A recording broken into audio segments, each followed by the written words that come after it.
له ونشهد أن سيدنا ومولانا محمدا عبده ورسوله أما بعد فأعوذ بالله من الشيطان الرجيم بسم الله الرحمن الرحيم قل هو الله أحد الله الصمد لم يلد ولم يولد ولم يكن له كفوا أحد بسم الله الرحمن الرحيم قل أعوذ برب الفلق من شر ما خلق ومن شر غاسق إذا وقب ومن شر النفاثات في العقد ومن شر حاسد إذا حسد بسم الله الرحمن الرحيم قل أعوذ برب الناس ملك الناس إله الناس من شر الوسواس الخناس الذي يوسوس في صدور الناس من الجنة والناس رب اشرح لي صدري ويسر لي أمري واحلل عقدة من لساني يفقهوا قولي رب زدني علما رب زدني علما وارزقني فهما سبحانك لا علم لنا إلا ما علمتنا إنك أنت العليم الحكيم أستغفر الله ربي من كل ذنب وأتوب إليه أستغفر الله ربي من كل ذنب وأتوب إليه أستغفر الله الذي لا إله إلا هو الحي القيوم وأتوب إليه اللهم صل على سيدنا ومولانا محمد وعلى آل سيدنا ومولانا محمد كلما ذكره الذاكرون وكلما غفل عن ذكره الغافلون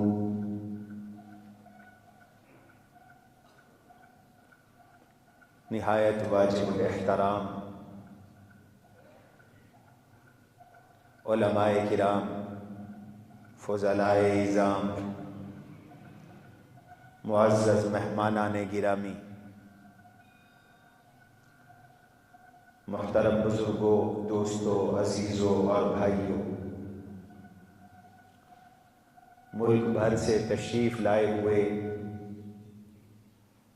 ہمارے دورہ تفسیر قرآن کریم میں اور دیگر دورہ جات میں شریک فضلائے کرام، طلبائے کرام، اللہ تعالیٰ کی توفیق اور اس کی عنایت سے تقریباً 1 ماہ پہلے شروع ہونے والا دورہ جات کا یہ سلسلہ جو آپ کے اس مرکز جامعہ فاروقیہ شجاع آباد کا اس خطے میں امتیاز ہے، ان تعطیلات میں ہمارے ہاں کی جو تعطیلات ہیں وہ شعبان اور رمضان المبارک میں ہوتی ہیں، جون جولائی میں نہیں ہوتی۔ تو ان تعطیلات میں ہمارے جامعہ کے قابل قدر اساتذہ کرام اور ملک بھر سے اور اپنے جامعہ سے بہت سارے طلباء کرام ان دورہ جات میں اضافی علوم حاصل کر کے اپنی چھٹیوں کو قیمتی بناتے ہیں۔ آج ان کا اختتام ہے۔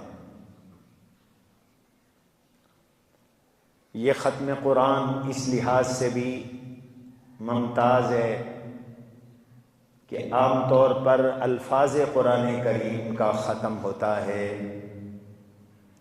تراویح میں بھی ختم قرآن کریم کی مجالس کا انعقاد ہوگا اور تراویح میں بھی الفاظ قرآن کریم کی تلاوت ہوتی ہے، الفاظ پڑھے جاتے ہیں۔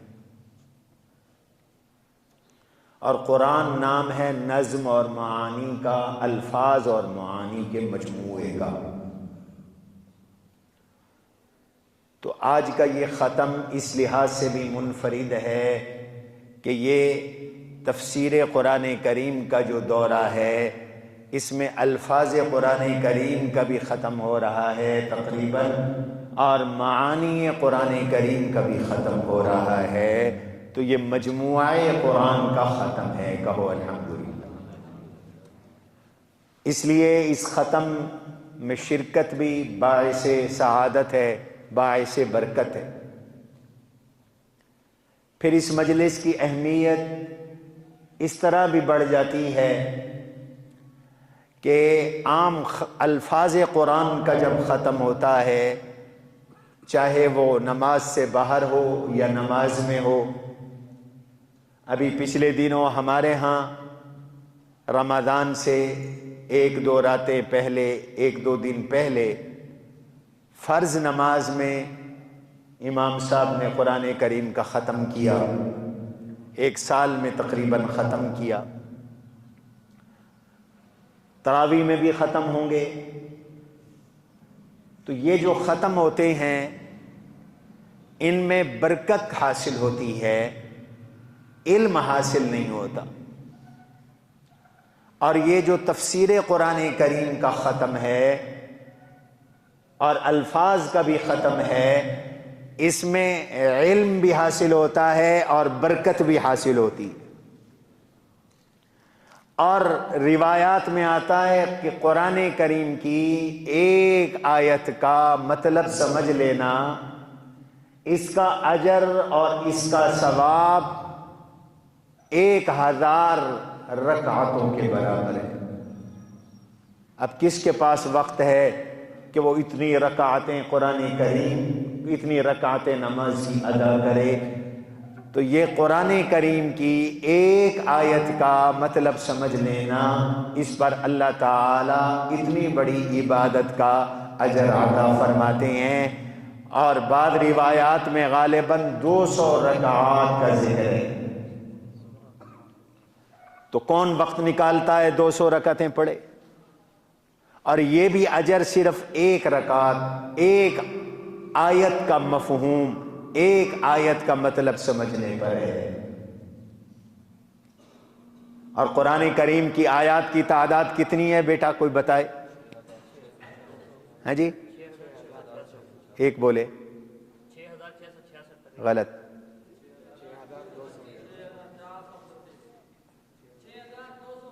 6232 آپ کو پڑھایا تھا۔ یہ جو مشہور ہے کہ قرآن کریم کی آیات 6666 ہے، یہ درست نہیں ہے۔ قرآن کریم کی آیات کی تعداد 6 راجح قول کے مطابق 6232 ہے۔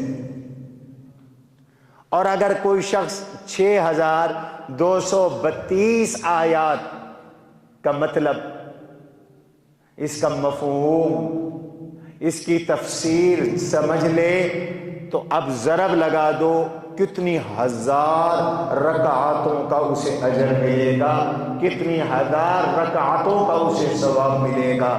اس لیے تو اللہ کے نبی علیہ السلام نے ارشاد فرمایا، اشراف امتی حملۃ القرآن، میری امت کا سب سے معزز ترین طبقہ قرآن کریم کے حاملین کا طبقہ ہے۔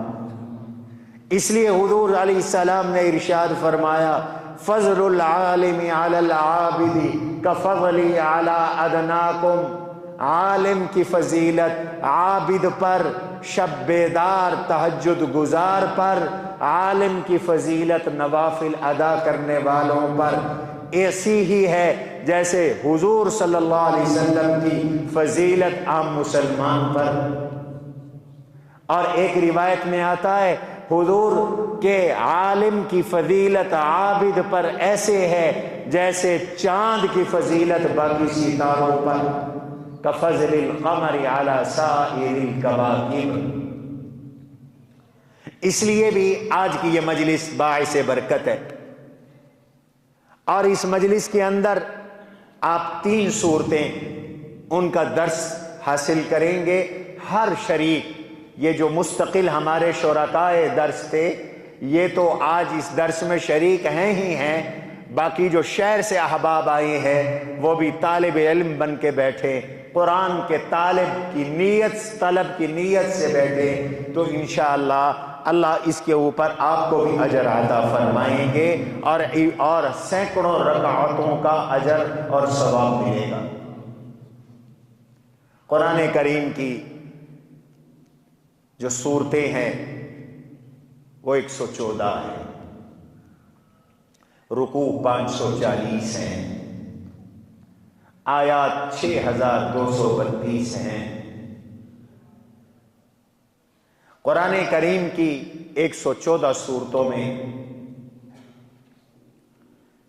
87 صورتیں مدنی ہیں، مکی ہیں، اور 27 صورتیں مدنی ہیں۔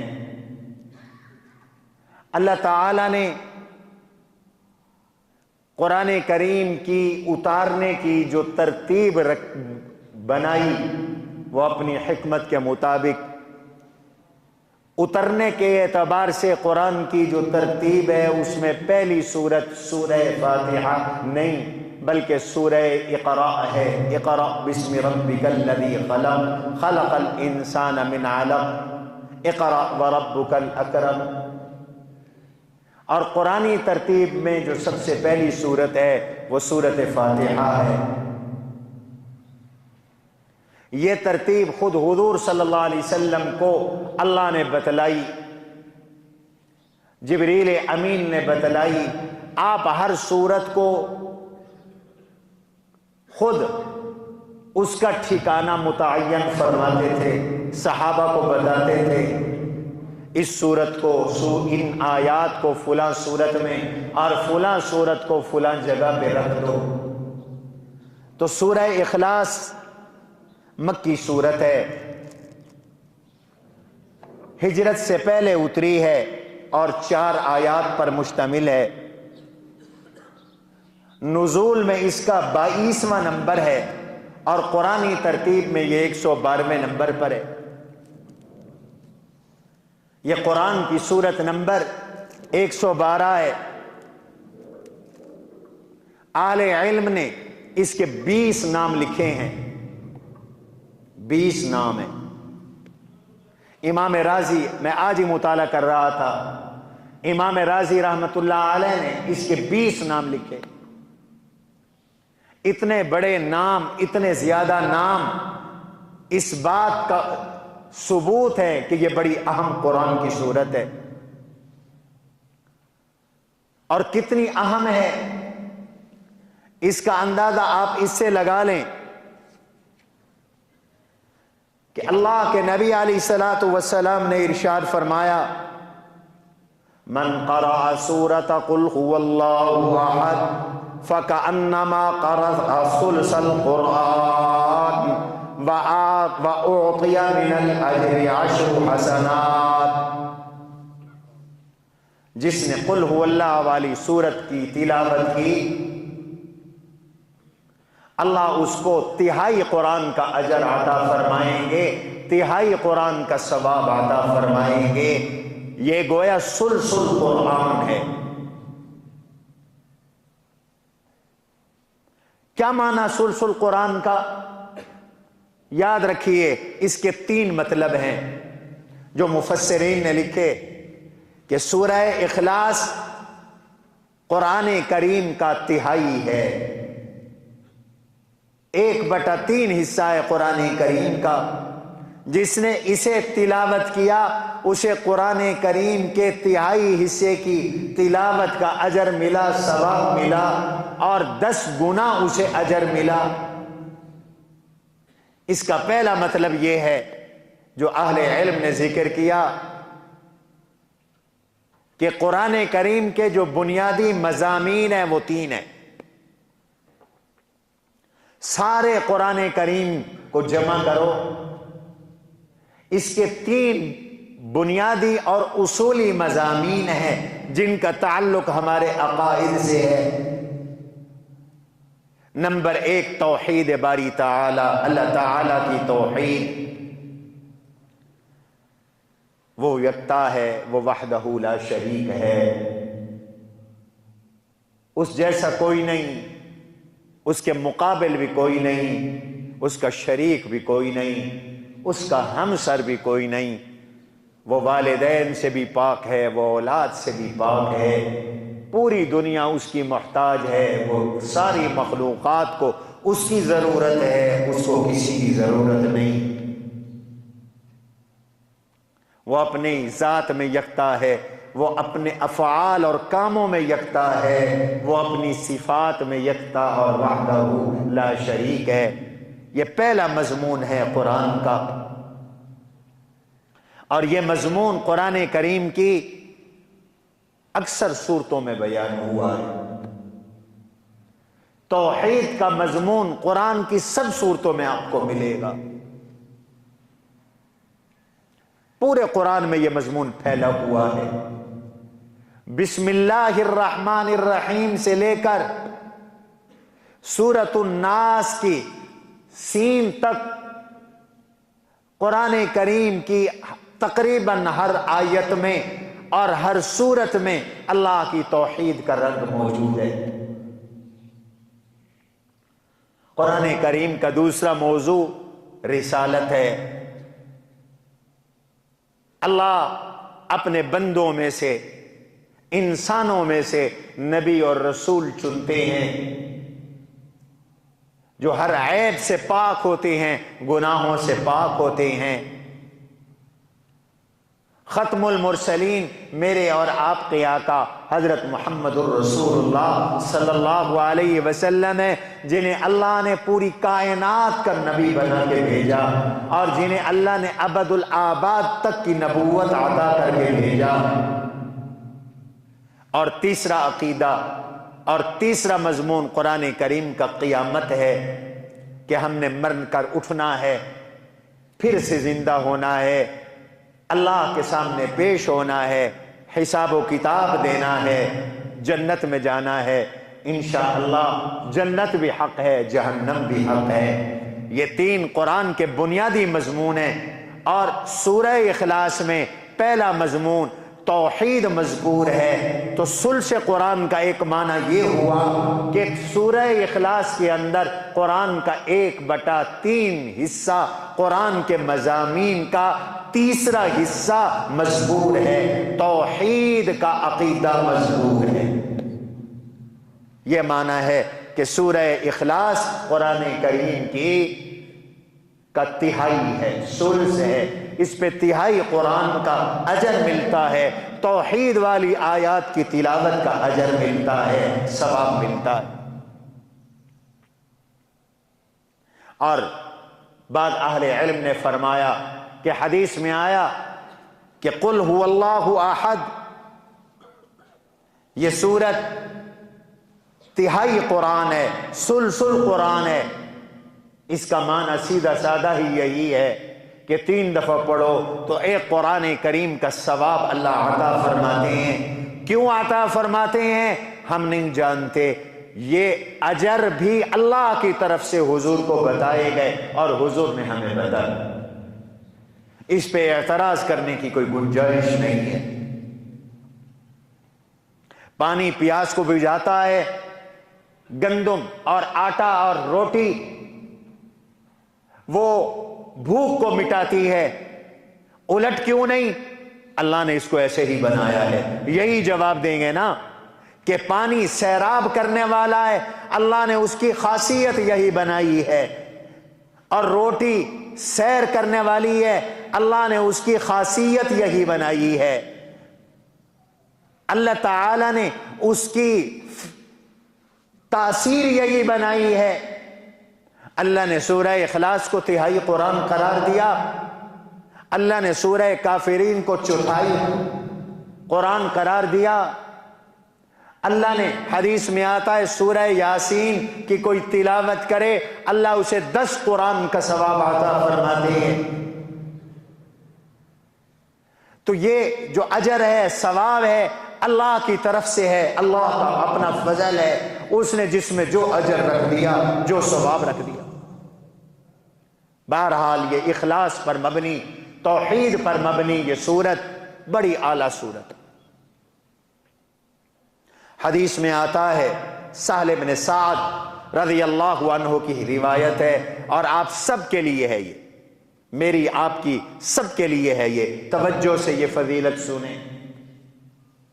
ایک شخص حضور صلی اللہ علیہ وسلم کی خدمت میں حاضر ہوا، اور اس نے رجل جاء الى النبی صلی اللہ علیہ وسلم فشکا فقرا، حضور کی خدمت میں آیا، اور حضور کی خدمت میں آ کر اس نے فقر کی شکایت کی۔ کس چیز کی؟ میری طرف دھیان رہے، کس چیز کی شکایت کی؟ بولو بھائی، فقر کی۔ یا رسول اللہ بہت فقر ہے، بہت تنگ دستی ہے، بہت پریشانی ہے، بہت تکلیف ہے، بہت قرض ہے، ہاتھ بہت تنگ ہے۔ آج بھی فقر عام ہے، معاشی بحران ہے، میں جانتا ہوں لوگوں کی زندگیاں کیسے گزر رہی ہیں، جتنا میرا لوگوں کے ساتھ رابطہ ہے شاید کسی اور کو نہ ہو۔ میں آپ کو قصے سناؤں تو آپ انگلیاں منہ میں ڈال لیں، کن کن لوگوں سے ہمارا واسطہ ہوتا ہے اور ان کے کیسے کیسے حالات ہمارے سامنے آتے ہیں۔ اور صحابہ میں یہ فقر شروع میں عام تھا، قرآن کی برکت سے اللہ نے انہیں غنی کیا۔ تو کہا یا رسول اللہ بہت فقر ہے، بہت تنگ دستی ہے، کیا کروں؟ جناب رسول اللہ صلی اللہ علیہ وسلم نے اسے ایک وظیفہ اور ایک عمل ارشاد فرمایا۔ اور یاد رکھو حضور سب سے بڑے پیر ہیں، پیران پیر ہیں، حضور سب سے بڑے مرشد ہیں، کائنات کے مرشد اعظم ہیں۔ آپ نبی اعظم بھی ہیں، رسول اعظم بھی ہیں، معلم اعظم بھی ہیں، قائد اعظم بھی ہیں، خطیب اعظم بھی ہیں، اور اللہ کے نبی علیہ السلام کائنات کے سب سے بڑے مرشد بھی ہیں، اور سب سے بڑے انسانوں کے ساتھ، مسلمانوں کے ساتھ رحم کرنے والے بھی ہیں، رؤوف بھی ہیں، رحیم بھی ہیں۔ لقد جاءكم رسول من انفسكم عزيز عليه ما عنتم حريص عليكم بالمؤمنين رؤوف رحيم۔ قرآن کہتا ہے میں نے تمہیں ایسا رسول دیا ہے، تمہیں مشقت ہو تو حضور کو تکلیف ہوتی ہے، امت کو تکلیف آئے حضور تڑپ جاتے ہیں، تم پر بڑے حریص ہیں، آل ایمان کے ساتھ بڑے شفیق ہیں، بڑے رحم والے ہیں۔ یا رسول اللہ بہت فقر ہے، بہت تنگ دستی ہے۔ آپ نے اپنے اس صحابی سے فرمایا ارے میاں دو کام کر، جب بھی اپنے گھر میں جایا کرو، کلما دخلت الدار، جب بھی تو اپنے گھر میں جا، اگر گھر والے موجود ہوں تو انہیں جا کر کہے السلام علیکم ورحمت اللہ وبرکاتہ، اور اگر گھر میں کوئی بھی نہ ہو تو اپنی نیت سے، اپنے اوپر سلام کی نیت سے السلام علیکم کہہ دیا کرو، اور ایک دفعہ قل هو اللہ پڑھ لیا کرو، اللہ تمہارے فقر کو دور کر دے۔ کتنا آسان وظیفہ ہے۔ جب بھی گھر جاؤ، جب بھی گھر میں داخل ہو، اس کی عادت بناؤ۔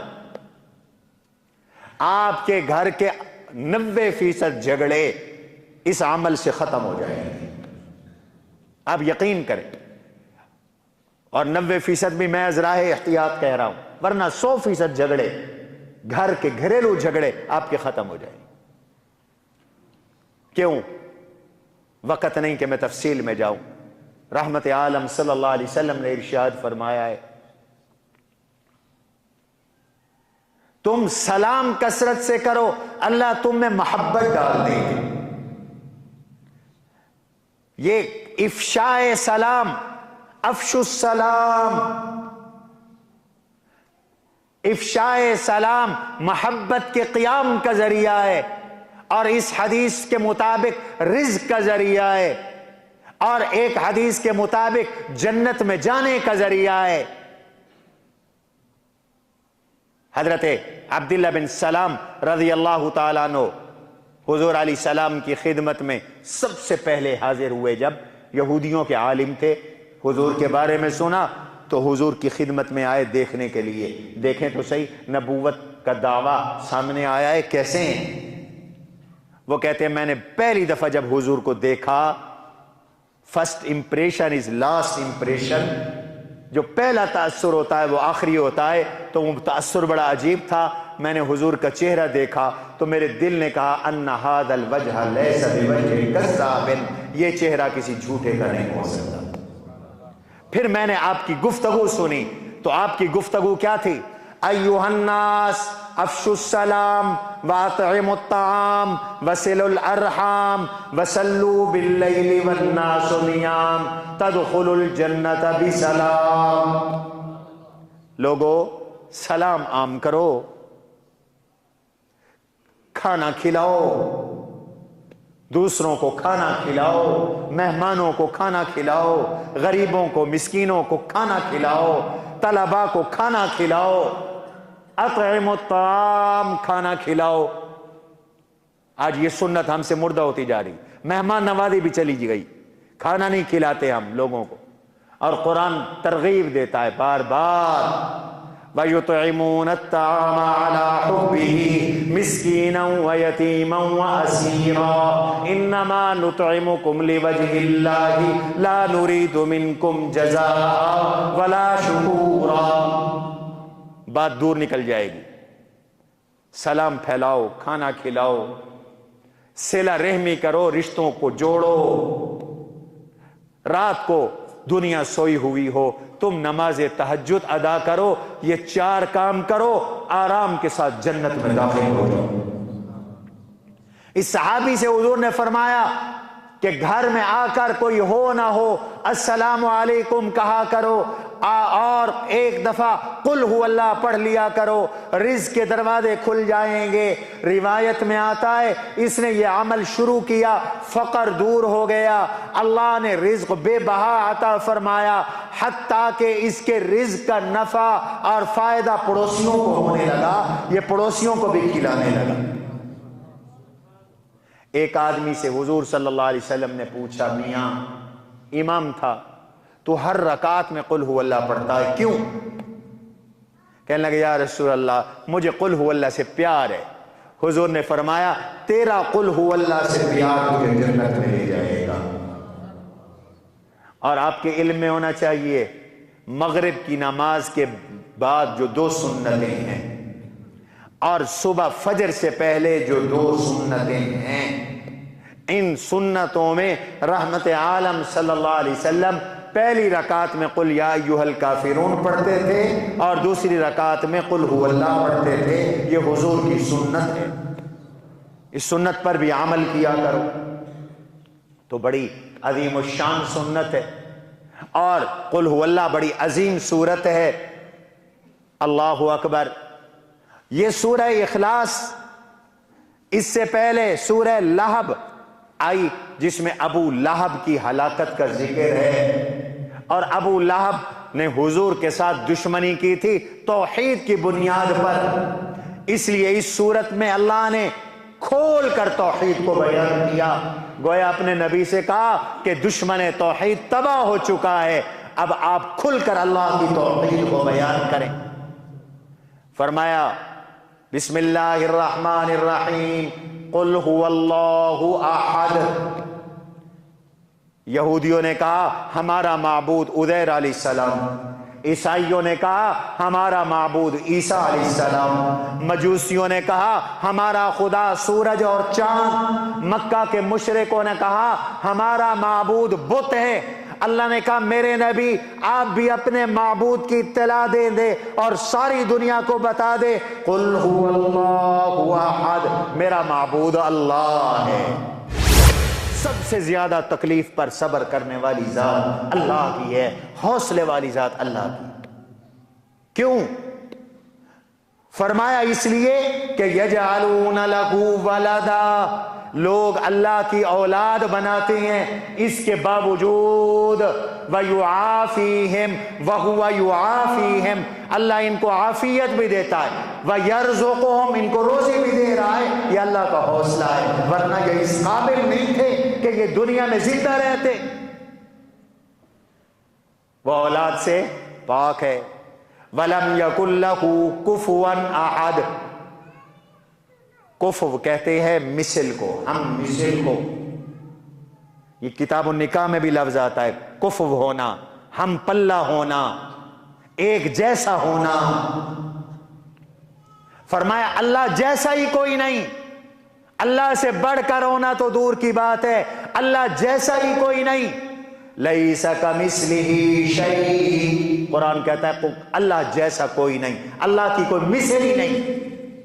اس لیے یہ عقیدہ ہے، لا مثل لہ ولا مثال لہ ولا ضد لہ ولا ند لہ، نہ اس کی کوئی مثال ہے، نہ اس کی کوئی مثل ہے، نہ اس کے کوئی مقابل ہے، نہ اس کا کوئی شریک ہے، نہ کوئی اس جیسا ہے۔ یہ میرے اللہ کا تعارف ہے۔ اور 4 آیتوں میں اللہ نے اپنی توحید کو بیان کر دیا، اور یہ قرآن کا اعجاز ہے۔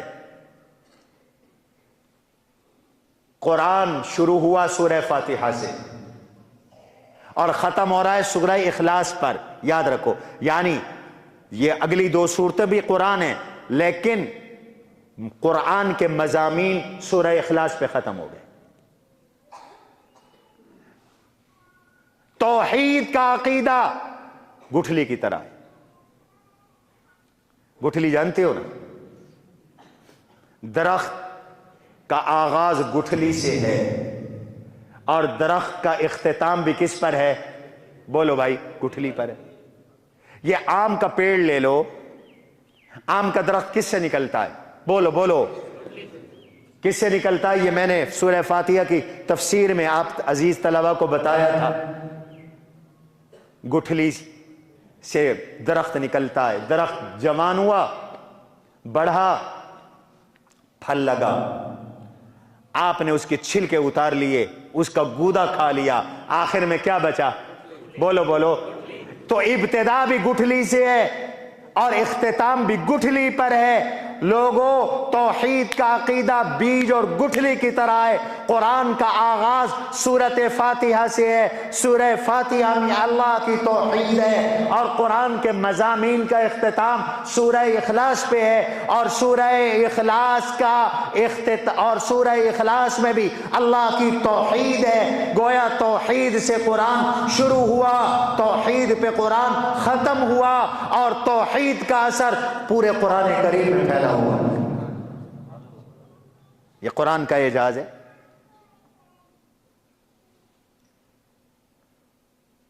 اور میں نے سورہ فاتحہ کی تفسیر میں عرض کیا تھا کہ سورۃ فاتحہ کے مضامین پورے قرآن میں پھیلے ہوئے ہیں۔ سورۃ فاتحہ اجمال ہے اور اس کی تفسیر سارا قرآن ہے۔ تو اللہ نے بات شروع کی تھی اپنی وحدانیت سے، ختم کی اپنی وحدانیت پر، لہذا اللہ کی وحدانیت کو ہر بندہ مضبوطی سے تھام لے، اس میں جھول نہ آنے دے، شرک کا شائبہ اپنے اندر نہ آنے دے۔ یہ سورہ اخلاص کا خلاصہ ہے۔ قرآن کے مضامین ختم ہو گئے یہاں۔ اس کے بعد 2 صورتیں ہیں، سورۃ الفلق اور سورۃ الناس۔ سورۃ الفلق قرآن کریم کی سورت نمبر 113 ہے، اور سورۃ الناس قرآن کریم کی سورت نمبر 114 ہے، اور نزول کے اعتبار سے سورہ فلق کا 20واں نمبر ہے، سورۃ الناس کا 21واں نمبر ہے، اور اس پر لکھا ہوا ہے سورۃ الفلق مکیۃ، سورۃ الناس مکیۃ۔ یہ مکی صورتیں ہیں، لیکن ابھی میں عرض کروں گا ان کا جو شان نزول ہے وہ مدینہ منورہ کا ہے۔ اس لیے بعد علماء نے فرمایا یہ صورتیں مکی بھی ہیں، مدنی بھی ہیں، مکہ میں بھی اتری اور پھر ضرورت پیش آ گئی تو دوبارہ جبریل امین مدینہ میں بھی لے آئے۔ یہ دو صورتیں حفاظت کے لیے اتری ہیں، مسلمان کی حفاظت کے لیے اتری ہیں، جناب رسول اللہ صلی اللہ علیہ وسلم کی حفاظت کے لیے اتری ہیں۔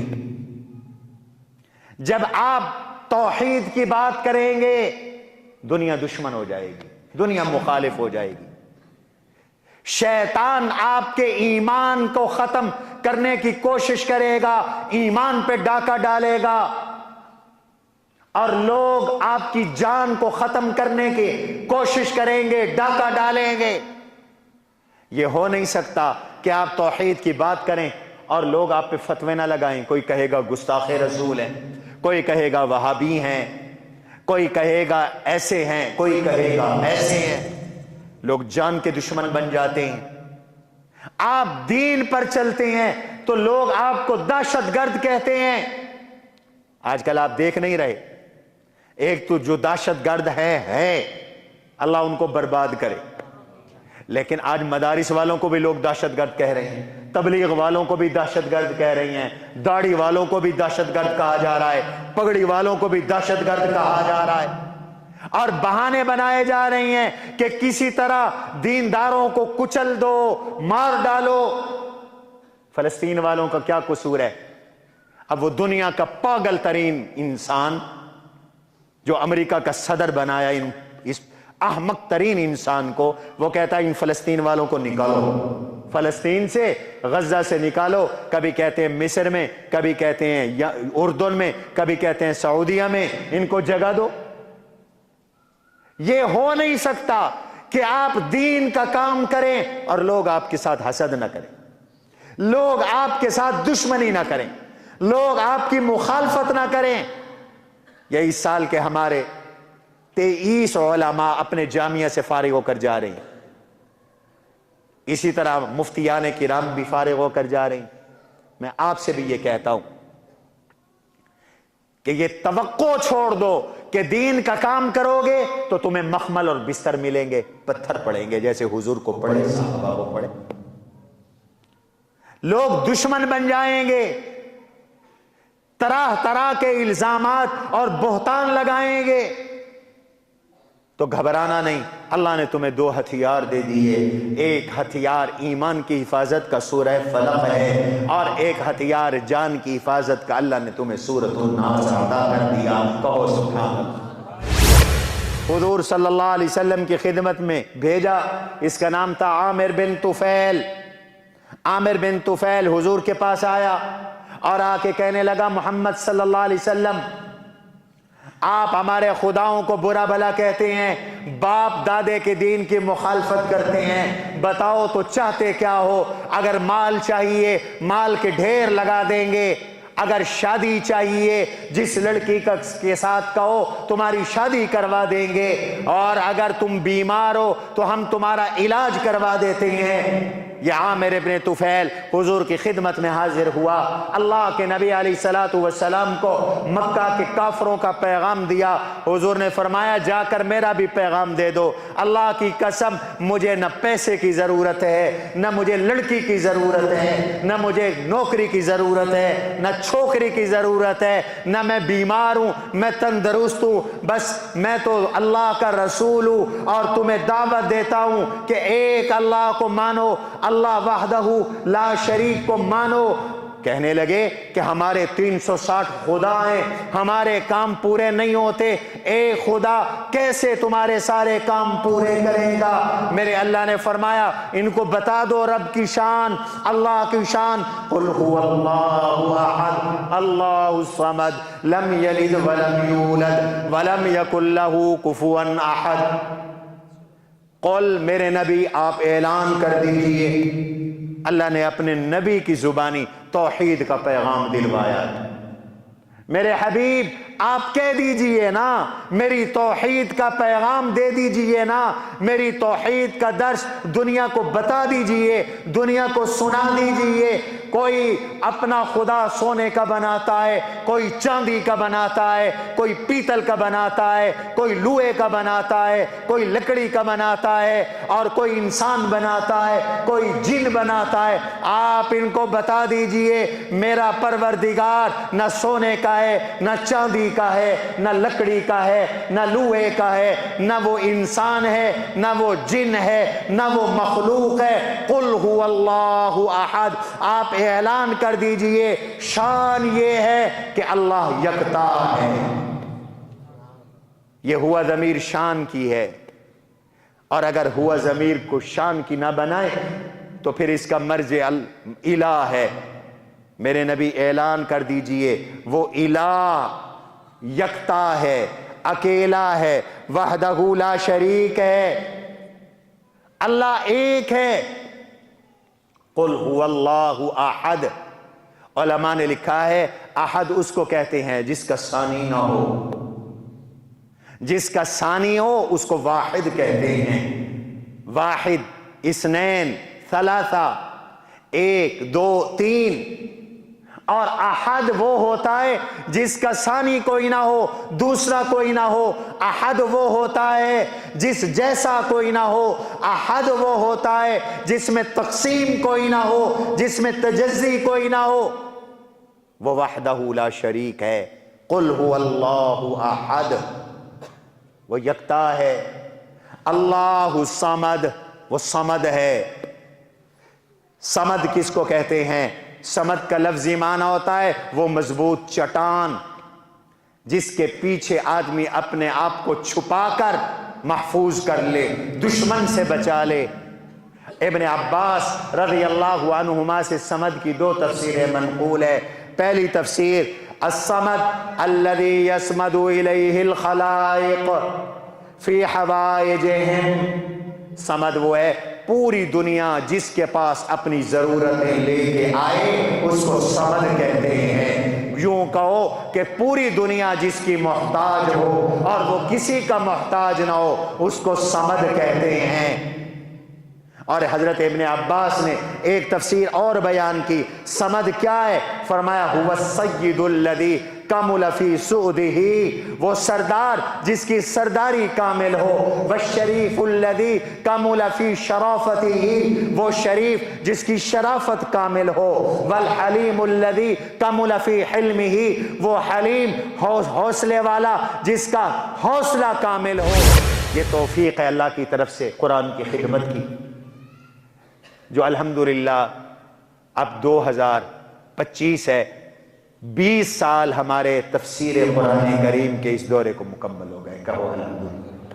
اور یہ جب رب کی رحمت برستی ہے تو شیر آباد والو یہ صرف فاروقیہ تک محدود نہیں رہتی، یہ آپ کے پورے خطے پر اللہ کی رحمت برس رہی۔ اس سے پہلے یہ رونق ہوتی تھی ہمارے قطب الارشاد حضرت مولانا محمد عبداللہ بیلوی رحمۃ اللہ علیہ کے ہاں، اور ان کے اس سلسلے کے رک جانے کے بعد اللہ نے پھر آپ کے اس مرکز کو توفیق دی ہے۔ قرآن کی بھی خدمت ہو رہی ہے، حدیث کی بھی خدمت ہو رہی ہے، فقہ کی بھی خدمت ہو رہی ہے، دینی علوم کی بھی خدمت ہو رہی ہے، اور انسانوں کی بھی خدمت ہو رہی ہے۔ پاکستان میں اس کی کہیں مثال نہیں ہے کہ خدمت کا اور علم کا شعبہ ساتھ ساتھ ہو اور وہ دونوں شعبے کامیاب ہو۔ اگلے دن نوشہرہ سے میرے پاس کچھ علماء آئے، کہنے لگے کہ ہم نے پورا ملک دیکھا ہے، اگر خدمت کا شعبہ ہوتا ہے تو دینی تعلیم وہ برائے نام ہوتی ہے، اور دینی تعلیم مضبوط ہوتی ہے تو خدمت کا شعبہ برائے نام ہوتا ہے۔ تو آپ کے ہاں اللہ کی توفیق سے تعلیم بھی مضبوط ہے اور خدمت کا شعبہ بھی مضبوط ہے، ہم دیکھنے آئے ہیں۔ تو میں نے کہا بھائی دیکھ لو، ہمارا تو یہ ٹوٹا پھوٹا کام ہے، ہمارے پاس کچھ نہیں ہے، یہ اللہ کی عطا ہے، اور اس عطا کی برکت سے آپ دیکھیں کہ آپ کے شجاع آباد میں وہ کورسز ہو رہے ہیں جو کراچی میں ہوتے ہیں، کراچی کے بعد یہاں ہو رہے ہیں۔ یہ تخصص فی الفقہ والحدیث، جو حدیث اور فقہ میں ماہر پیدا کرتے ہیں اللہ کے فضل سے، یہ یا کراچی میں ہے، کراچی کے بعد شجاع آباد میں، پنجاب میں صرف 2 جگہ ہیں، ایک آپ کی شجاع آباد جامعہ فاروقیہ کے اندر ہے۔ مفتی تیار ہو رہے ہیں، محدث تیار ہو رہے ہیں اللہ کے فضل و کرم سے۔ آپ کے پورے جنوبی پنجاب میں، کہنا آسان ہے، میں ذمہ دار آدمی ہوں، قرآن سامنے پڑھا ہے، عربی اور انگلش کا تخصص پورے جنوبی پنجاب میں آپ کے اس جامعہ فاروقیہ شجاع آباد میں، اور اتنا معیاری ہے کہ جتنے ہمارے ساتھی تھے اس سال، اس سے 7 ساتھی فارغ ہوئے ہیں، وہ سب کے سب اب استاد بن کے جا رہے ہیں عربی پڑھانے کے لیے، انگلش پڑھانے کے لیے۔ اور یہاں اللہ کے فضل و کرم سے اس سال 1919 طلبہ زیر تعلیم رہے، 1100 کے قریب، 1100 کم و بیش ہوتے رہتے ہیں طلبہ کا ایک وقت کھانا بنتا رہا ہے۔ اور آپ کے یہ علم میں ہونا چاہیے کہ آپ کے اس جامعہ سے مختلف شعبہ جات سے اس سال 853 بچے بچیاں فارغ ہوئے ہیں، 853 بچے بچیاں، اللہ کے فضل و کرم سے 38 علماء اور عالمات اس سال فارغ ہوئے ہیں، اور 125 بچے بچیوں کا حفظ قرآن مکمل ہوا ہے، اور 77 بچے بچیاں فارغ ہو کر اگلے شعبوں کے اندر جا رہے ہیں۔ ابھی میٹرک کے امتحان ہو رہے ہیں، ہمارے بچے کمپیوٹر سائنس کے ساتھ میٹرک کا امتحان دے رہے ہیں، اور بہت مضبوط تعلیم کے ساتھ امتحان دے رہے ہیں، ساتھ انہوں نے اولیٰ پڑھی ہے، عالم بن رہے ہیں۔ ہمارے ہاں جو بچے چھوٹے چھوٹے بچے عربی انگلش میں، یہاں سیکٹری پنجاب آئے، سیکٹری پنجاب، میں نام نہیں لیتا، میں نے اپنے انگلش کے بچے پیش کیے تو وہ سن کر انگشت بدندہ ہو گئے، کہنے لگے کہ سچی بات یہ ہے کہ میرے بچے اے لیول او لیول کر رہے ہیں اور غیر ملکی سکولوں کے اندر ہیں، میں لاکھوں روپے ماہانہ فیس بھرتا ہوں، میرے بچے آپ کے مدرسے کے ان بچوں سے اچھی انگلش نہیں بولتے۔ کہو الحمدللہ۔ اور یہ بچے کون ہیں؟ آپ کے دیہاتوں کے، شجاع آباد کے، جلال پور کے، مظفر گڑھ کے، ویسے تو الحمدللہ لاہور کے طالب علم بھی ہیں ہمارے پاس، بلوچستان کے طالب علم بھی ہیں، سندھ کے طالب علم بھی ہیں، لیکن اکثریت آپ کے اس خطے کی۔ کل ایک بچہ میرے پاس آیا، مجھے کہنے لگا استاد جی مجھے 11واں سال ہے یہاں، میں نے نورانی قاعدہ شروع کیا تھا، حافظ بناؤں، گردان کی ہے، میٹرک کی ہے، اولیٰ پڑھی ہے، اب میں ثانیہ کے اندر ہوں۔ تو یہ ایک بڑا کام ہے جو آپ کے شہر میں ہو رہا ہے، مسلمانوں اس کی قدر کرو، اس کی قدر کرو۔ میں آپ کو جگر نکال کے نہیں دکھا سکتا، جتنا ہم سے ہو سکتا ہے آپ کے اس علاقے کی خدمت کے لیے اللہ کے فضل و کرم سے وہ ہم کام اور وہ خدمت کر رہے ہیں۔ آپ حیران ہوں گے کہ صرف 1 سال میں ہماری یہ جو 7 ڈائلیسس مشینیں تھیں، ان ڈائلیسس مشینوں پر جو ہے صرف 1 سال کے اندر ہم نے جو ڈائلیسس کی ہے وہ 4669 ہے۔ اب 3 مشینیں اور آ چکی ہیں، 22.5 لاکھ روپے کی ایک مشین ہے، اور ان کے حاصل کرنے کے لیے میں نے کتنی مشقت اٹھائی یہ میں جانتا ہوں یا میرا اللہ جانتا ہے۔ 3 آ چکی ہیں، 4تھی کی کوشش جاری ہے۔ اب پورے شجاع آباد میں، جلال پور میں، ملتان میں 2 جگہوں کے علاوہ ہیپیٹیٹس بی کے مریضوں کی کوئی مشین نہیں ہے، یہاں شروع ہو جائے گی۔ ہیپیٹیٹس سی پازیٹیو کے لیے الگ یونٹ بنا رہی ہیں، نیگیٹو کے لیے الگ بنا رہی ہیں، اور اللہ نے توفیق دی تو ہم گائنی کا یونٹ بھی شروع کرنا چاہتے ہیں تاکہ غریب غربا لوگوں کی، خواتین کی ڈیلیوری یہاں لاگت پر ہو جائے، ہم بوجھ بھی نہیں لینا چاہتے اپنے اوپر، لاگت پر ہو جائے۔ ہم نے مکان کرائے پہ لے لیا ہے، تو یہ علم کی خدمت ہے، یہ دین کی خدمت ہے، لیکن ہمارے وسائل بہت محدود ہیں۔ یہ شجاع آباد ہے، یہاں فیکٹریاں نہیں ہیں، یہاں پر آپ دیکھتے ہیں کوئی بڑے بزنس نہیں ہیں۔ ظاہر ہے ملتان، لاہور، کراچی، وہاں بڑے بڑے لوگ ہیں، بزنس مین ہیں، تو مدارس کا تعاون بھی اسی لحاظ سے ہوتا ہے۔ تو میں آپ حضرات سے درخواست کرتا ہوں، ہم تو طلباء کے کھانے کے لیے پریشان ہوتے ہیں۔ اب آپ حیران ہوں گے کہ آپ کے اس جامعہ میں 3500 من گندم سال میں خرچ ہوتی ہے، 265 من دال لگتی ہے، 210 من گھی خرچ ہوتا ہے، 369 من گوشت خرچ ہوتا ہے، 360 من چاول خرچ ہوتے ہیں، پھر ہمارا کھانا بڑا معیاری ہے، ہم نے ایک مینیو بنایا ہوا ہے، 22.5 لاکھ ایک مہینے کی خالی تنخواہیں ہیں، ایک مہینے کے کھانے کا خرچہ 40 لاکھ روپے سے زائد ہے، 40 لاکھ روپے سے زائد ہے ایک مہینے کے کھانے کا خرچہ، اور ایک مہینے کی تنخواہیں 22.5 لاکھ روپے ہیں، 6-7 لاکھ اس کے علاوہ دوسرے اخراجات ہیں، اور ہمارے ہسپتال کے جو اخراجات ہیں وہ 20 لاکھ مہینہ اس کے علاوہ ہیں۔ یتیم بچوں کی یہاں جو پرورش ہو رہی ہے، کبھی ان بچوں کا انٹرویو لو، اللہ کی توفیق سے ان کی ہر ضرورت کی تکمیل ہو رہی ہے۔ ایک یتیم بچے کی کفالت ہم 20,000 روپے میں کر رہے ہیں اللہ کے فضل و کرم سے۔ آپ کو اپنے بچوں کی فکر ہے، میں نے اپنے یتیم بچوں کو 2 دن پہلے کپڑے دیے، ابھی عید کے لیے ان کے کپڑے میں نے آج منگوائے ہیں، خریدے ہیں اللہ کے فضل و کرم سے، ان کے جوتے بوٹ وہ خریدے جا رہی ہیں۔ تو میں آپ سے درخواست کرتا ہوں کہ ماہانہ بنیادوں پر کوئی ساتھی دال بھیج دیا کریں، کوئی گھی بھیج دیا کریں، کوئی ایک یتیم اپنے ذمے لے لیں۔ حضور علیہ السلام نے فرمایا ہے یتیم کی کفالت کرنے والا اور میں جنت میں ایسے ساتھ ہوں گے جیسے یہ 2 انگلیاں ہیں۔ قرآن نے 25 مرتبہ سے زیادہ یتامہ کا ذکر کیا ہے، جہاں بھی قرآن نے خرچ کرنے کا حکم دیا غریبوں کا الگ کیا، یتیموں کا الگ کیا۔ اس پہ بھی غور کرو، یتامہ والمساکین، مسکینوں پہ تو کرتے ہو، غریبوں پہ تو کرتے ہو، مجھے آپ بتاؤ یتیموں پہ کیا کرتے ہو؟ اور ابھی تک آپ کا رخ بھی نہیں بن رہا شیر آباد والوں کا یتیموں پہ خرچ کرنے کا۔ یتیموں کا والی اللہ ہے، اس لیے میں بھی یتامہ کے بارے میں زیادہ زور نہیں دیا کرتا۔ جن کو اللہ توفیق دیتے ہیں وہ یتیم اپنے ذمے لے رہے ہیں اللہ کے فضل و کرم سے۔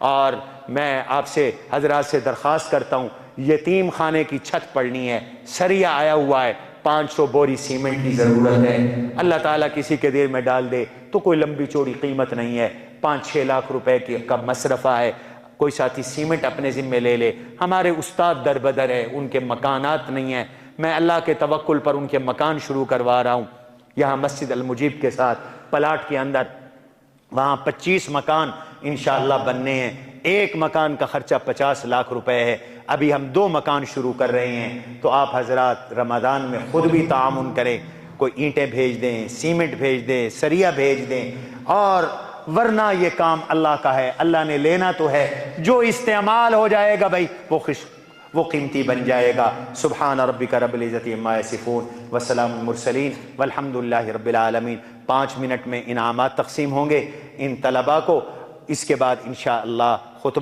خطبے کے بعد نماز کے بعد تھوڑی دیر ہم ذکر کریں گے اور پھر دعا کریں گے۔ یہ ہماری تفسیر قرآن چھپی ہے نقوش قرآن کے نام سے، 3 جلدوں میں ہے، بہت قیمتی تفسیر ہے۔ حضور علیہ السلام کی سیرت پوری زندگی یہ نقوش مصطفیٰ ہے۔ یہ آپ کے شہر پر میں نے نقوش شیر آباد لکھی ہے، 111 علماء کے حالات زندگی ہیں اس کتاب میں، اس شہر کی تاریخ ہے۔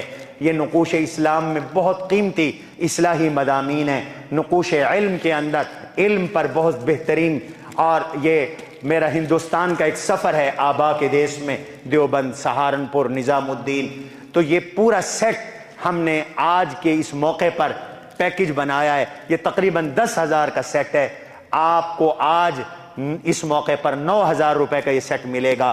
یہ ہر گھر میں ہونا چاہیے، آپ کے بچے، آپ کی بچیاں پڑھیں گے، قرآن پڑھیں گے، اور دین حضور کی سیرت پڑھیں گے، انشاءاللہ نسلوں تک اس کے اثرات رہیں گے۔